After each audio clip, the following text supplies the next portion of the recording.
నమస్కారం. ముందుగా అందరికీ ఉగాది శుభాకాంక్షలు. శ్రీ పరాభవ నామ సంవత్సరం మొత్తం ద్వాదశ రాశుల వారందరికీ ఏ విధంగా ఉంటుందో తెలుసుకుందాము. తెలియజేయడానికి మనతో పాటు ఉన్నారు ప్రముఖ ఆధ్యాత్మికవేత్త టీకేవి రాఘవన్ గురువు గారు ఉన్నారు. మాట్లాడదాం. నమస్కారం గురువు గారు. నమస్కారం అమ్మా. మీకు కూడా ఉగాది శుభాకాంక్షలు. మీరు ఎప్పుడూ ఆరోగ్యంగా ఉండాలని కోరుకుంటూ ముందుగా పరాభవాహ్వయం వందే. పరాభవ నామ సంవత్సరం అనగానే పరాభవాలు జరుగుతాయనుకుంటారు. పరాభవం అంటే మన అర్థం అని కాదు. అది పరులు కల్పించే ప్రమాదాలు ఏమున్నాయో వాటిని తొలగిస్తుంది. అది దాని అర్థం. నిజానికి పరాభవ శబ్దానికి పేరుది అదనమాట. అంచేత సంవత్సరం అంతా అలాగే గడవాలి అని ప్రార్థన చేసుకుంటూ రాశి ఫలాలు, నక్షత్ర ఫలాలు ఇవన్నీ దాదాపుగా అందరూ చెప్పేవన్నీ ఉన్నాయి. కానీ ఒక కొత్త విశేషం మనం ఇప్పుడు ప్రతి రాశికి కూడా చెప్పుకుందాం. తప్పకుండా. గురుగారు, శ్రీ పరాభవ నామ సంవత్సరం మొత్తము కర్కాటక రాశి వారికి ఏ విధంగా ఉంటుంది? ఎటువంటి జాగ్రత్తలు తీసుకోవాలి? కర్కాటక రాశి వారికంటే వాళ్ళలో ఒక విశేషం ఉంటుంది. ఏమిటంటే ఆ పట్టుకున్న విధానంలో ఆ నిర్లక్ష్యం లేకుండా పట్టుకోగలరు. కర్కాటకం కూడా అంతే కదా. ఎండ్రకాయ పట్టుకుందంటే జాగ్రత్తగా పట్టుకుంటుంది. దాంట్లో ఒక్కటే మైనస్ పాయింట్ ఏమిటంటే కర్కటకం ఉన్నది ఎండ్రకాయ గర్భం ధరించిందనుకోండి, దాని ప్రాణం పోతుంది. ఎంచేత నా పొట్ట చీల్చు బయటకు వచ్చేస్తాయి. అంటే ఏమిటి, ఈ రాశిలో ఉన్న గొప్పతనం ఏమిటంటే వాళ్ళలో ఒక టాలెంట్ ఉన్నట్టయితే అది వాళ్ళ దగ్గరే దాచుకోరు. తమ కష్టం కలిగినా కూడా 10 మందికి ఇచ్చేయాలి అనే ఉద్దేశం. అది వాళ్ళకు ఉండే లక్షణం. అది ఈ కర్కటకి ప్రత్యేకించి అధర్వణ వేదం చాలా గొప్పగా చెప్పింది. ఆ కర్కాటక రాశి వారు పునర్వసు 4వ పాదంలో ఉంటారు. వాళ్ళు పుష్యమి, ఆశ్లేష ఈ రెండు కూడా. పుష్యమి, ఆశ్లేష. పుష్యమి పుష్టిని కలిగించేది, ఆశ్లేష అందరినీ కూడా దగ్గరికి రప్పించుకునేది. ఇలా వాటికి అర్థాలు ఉన్నాయి. ప్రత్యేకించి ఆయా దేవతలు కూడా ఉంటారు. ఇక్కడ ఆదాయం 2, వ్యయం 11. కొంచెం మనసు చివుక్కుమంటుంది. ఆదాయం 2, వ్యయం 11 అంటే లేదమ్మా, ఇబ్బంది ఏం లేదు. రాజభూజ్యం 4, అవమానం 7 అన్నారు. ఇది కూడా ఈ సంవత్సరంలో వీళ్ళు ఏం చేయాలంటే ఆర్థిక ప్రణాళికలు జాగ్రత్తగా వేసుకోవాలి.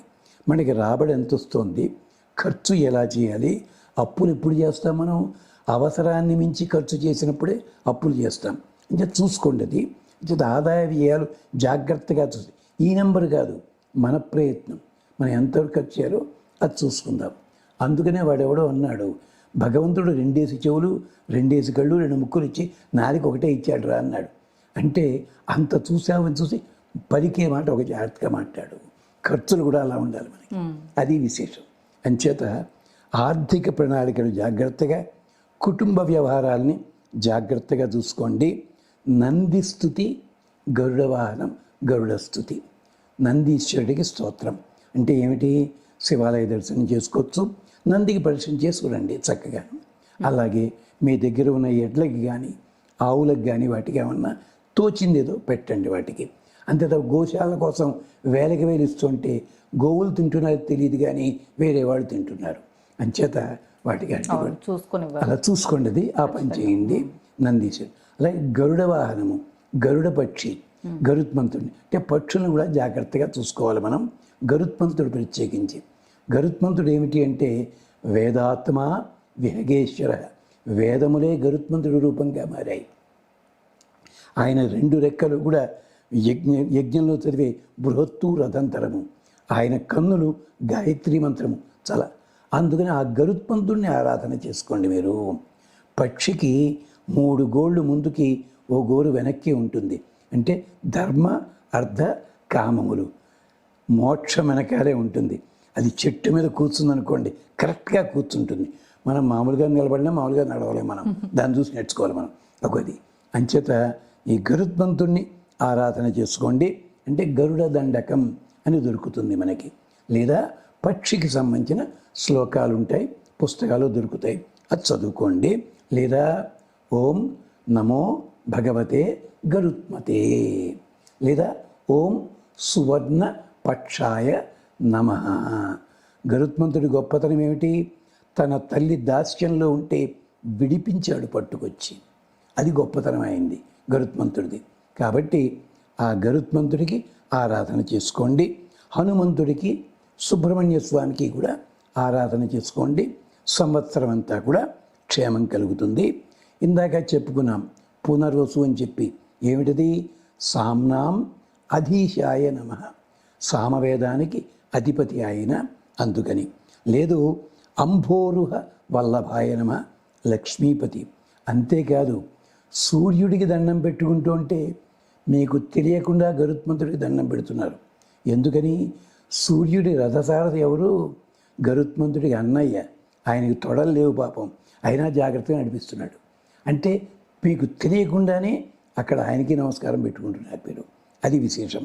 ఇక పుష్యమి ఓం నారసింహాయ నమః, ఓం వేద శరీరధారిణే నమః. నారసింహుడు అనేసరికి అందరూ కంగారు పడతారు, భయంకరంగా ఉంటుంది, చావగొడతారు. ఆయన చావగొట్టేది హిరణ్యకశిపుడు లాంటి వాడిని తప్ప మన్ని కాదు. హిరణ్యకశిపుడిని ఇలా చీల్చి పారేసిన వాడు ప్రహ్లాదుడిని చంటి పిల్లాడిని ఎత్తుకున్నాడు పెద్ద మనిషి. ఇది ఎందుకు గమనించండి మీరు.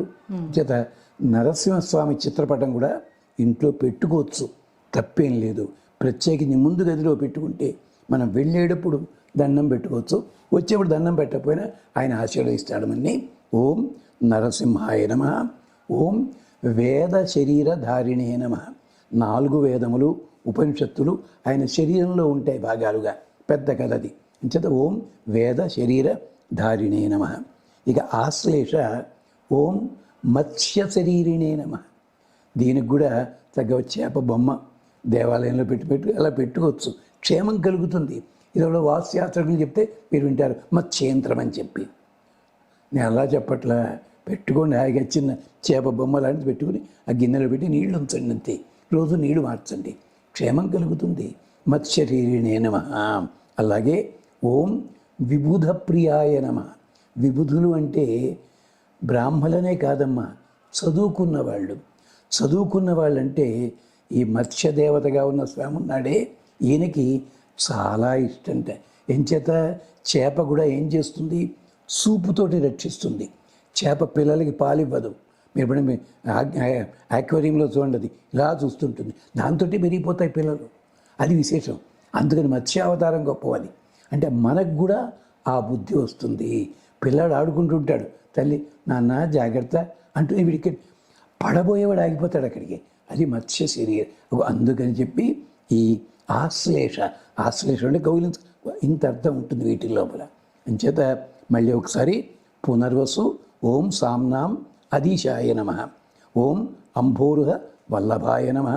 రెండవది ఓం నారసింహాయ నమః, ఓం వేద శరీర ధారిణే నమః.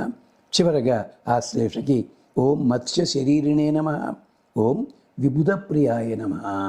ఈ మంత్రాలు చదువుకోండి. మళ్ళీ జ్ఞాపకం చేస్తున్న, సూర్యుడికి వడపప్పు పానకం కానీ జీడిపప్పు కానీ నైవేద్యం పెట్టండి. తులసి కోట దగ్గర పెట్టండి. మా ఇంట్లో తులసి కోట లేదండి అంటారా, బయటకు వచ్చేసరికి దండం పెట్టండి. సరిపోయిన సూర్యుడికి అమాయక సామ్రాట్ ఆయన దండం పెడితే సరే అనుకుంటాడు పాపం. అది విశేషం. పరాభవనామ సంవత్సరం ఇద్వత్సరం అని పేరు. దీనికి అధిపతి ఎవరు అంటే అనలుడు, అగ్ని. ప్రత్యేకించి ఈ సంవత్సరం వెండితో చేసిన విగ్రహానికి ఆరాధన కానీ వెండిని దానం ఇవ్వడం కానీ చేస్తే మంచిది. ఈ సంవత్సరానికి సంబంధించిన ఒక శ్లోకం ఉంది మన గ్రంథాల్లో, పూర్వ గ్రంథాల్లో ఉందని. ఆ శ్లోకాన్ని మిగిలిన పూజలు చేసినా చెయ్యకపోయినా కనీసం ఈ శ్లోకాన్ని రోజుకి 11 సార్లు చదవండి. ఏమిటది? పరాభవాహ్వయం వందే నర్యాప సముదర్జితం ఉత్తుంగ తురంగారూఢం పరసూజ్వల పాణినం. పరాభవం అనే పేరు కలిగిన ఈ సంవత్సరానికి నమస్కారం చేస్తున్నామయ్యా. ఎలాంటి వాడైనా నర్యాప సముదర్జితం. నర్యాపుడంటే అగ్నిదేవుడు. అందరికీ కూడా అన్ని కోరికలు తీర్చేవాడి ఆ అగ్నిదేవుడి పేరు పెట్టుకున్నాడు ఈయన. ఆయన అర్చిస్తున్నాడు ఈ సంవత్సరాన్ని. అంచేప నర్యాప సముదర్జితం. ఆయన ఎలా వస్తాడయ్యా? ఉత్తుంగ తురంగారూఢం. ఈ పెద్ద ఎత్తైన గుర్రం మీద గుర్రానికి శక్తి చాలా గొప్పగా ఉంటుంది, దృష్టి ఉంటుంది, నిలబడ్డప్పుడు 3 కాళ్ళ మీద, నడిచేటప్పుడు 2 కాళ్ళు, పరిగెడితే 4 కాళ్ళు, ఇలాగ శక్తి ఉంటుంది. అలాంటి ఉత్తుంగ తురంగారుడం జ్ఞాపక శక్తి, గుర్తు, దర్శనం అన్నీ ఉంటాయి. అలాంటి ఎక్కినవాడు మహానుభావుడు. పరశుజ్వల పాణినం, చేతిలో ప్రకాశించే పరశువు ధరించి ఉంటాడు. ఈ ఇద్వత్సరానికి, ఈ పరాభనామ సంవత్సరానికి రాజైనటువంటి అతనికి మేము నమస్కరిస్తున్నాం. ఈ ఒక్క శ్లోకమైనా రోజు లోపల 3 సార్లైనా చదువుకోండి. 11 అయితే మరీ మంచిది, 27 ఉత్తమం. ఇది సూర్యుడు ఎదురుకుండా చదివితే మరీ మంచిది. స్వస్తి.